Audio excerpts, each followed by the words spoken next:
नमस्कार दोस्तों। स्वामी विवेकानंद एक ऐसा नाम जो आज भी युवाओं को प्रेरित करता है। शिक्षा और धर्म पर उनके विचार केवल सोच नहीं बल्कि जीवन बदलने की शक्ति रखते हैं। आइए जानते हैं शिक्षा और धर्म पर स्वामी विवेकानंद के विचार। शिक्षा क्या है? धर्म क्या है? 1.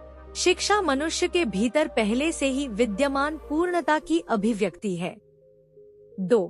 धर्म मनुष्य के भीतर पहले से ही विद्यमान ब्रह्मत्व, दिव्यता की अभिव्यक्ति है।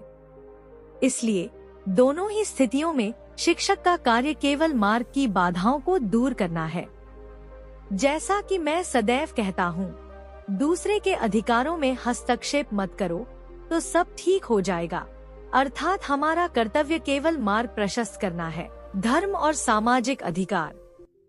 जब आप बार बार यह सोचते हैं कि धर्म का कार्य केवल आत्मा तक सीमित है और उसे सामाजिक विषयों में हस्तक्षेप करने का अधिकार नहीं है, तब आपको यह भी याद रखना चाहिए कि यह बात उन अनर्थों पर भी पूरी तरह लागू होती है जो पहले ही किए जा चुके हैं।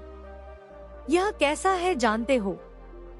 जैसे किसी व्यक्ति ने जबरदस्ती किसी दूसरे की संपत्ति छीन ली हो और अब जब वंचित व्यक्ति अपनी संपत्ति वापस पाने का प्रयास कर रहा है तो पहला व्यक्ति रोना धोना शुरू कर दे और मानवीय अधिकारों की पवित्रता का उपदेश देने लगे। ब्राह्मण बनाम क्षत्रिय दृष्टिकोण। लोग कहते हैं, समाज की हर छोटी बड़ी बात में इन पुरोहितों को दखल देने की क्या आवश्यकता थी? इसी कारण आज लाखों लोग कष्ट पा रहे हैं। आप मांस खाने वाले क्षत्रियों की बात कर रहे हैं।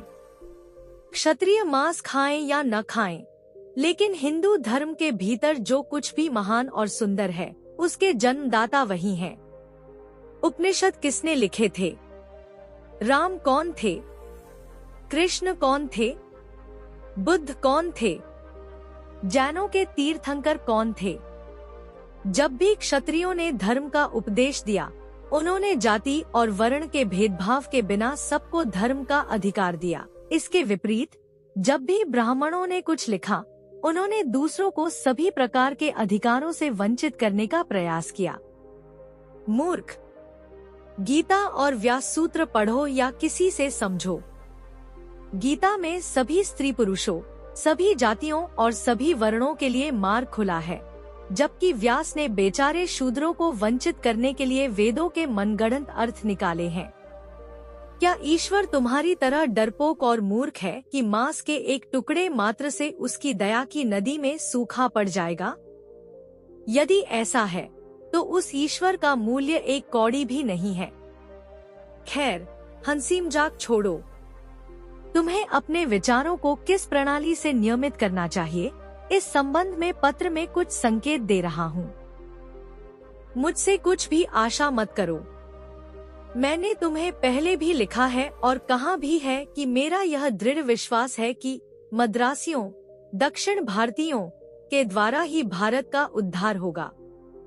इसलिए मैं कहता हूँ, हे युवक वृंद, क्या तुम में से कुछ लोग इस नवीन भगवान रामकृष्ण को केंद्र बनाकर इस नए भाव में पूरी तरह डूब सकते हो? सोचकर देखो। सामग्री जुटाकर रामकृष्ण की एक संक्षिप्त जीवनी लिखो।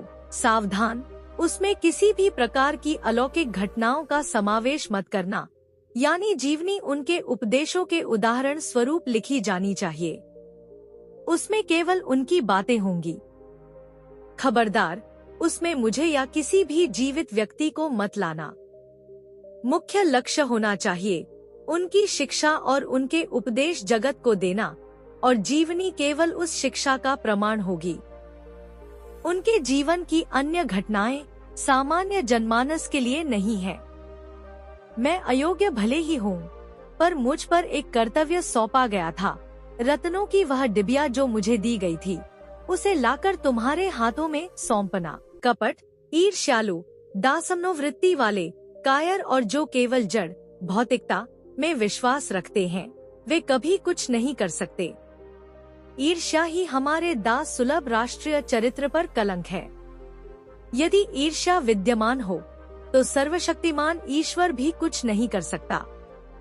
मेरे संबंध में यह सोचो कि जो कुछ करना था मैं कर चुका हूँ।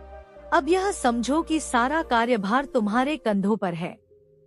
हे युवक वृंद, यह मानो कि तुम इस कार्य के लिए विधाता द्वारा चुने गए हो। काम में जुट जाओ, ईश्वर तुम्हें आशीर्वाद दे। मुझे छोड़ दो, मुझे भूल जाओ, केवल रामकृष्ण का प्रचार करो, उनके उपदेश और उनकी जीवनी का प्रसार करो। किसी व्यक्ति के विरुद्ध, किसी सामाजिक प्रथा के विरुद्ध कुछ मत कहो।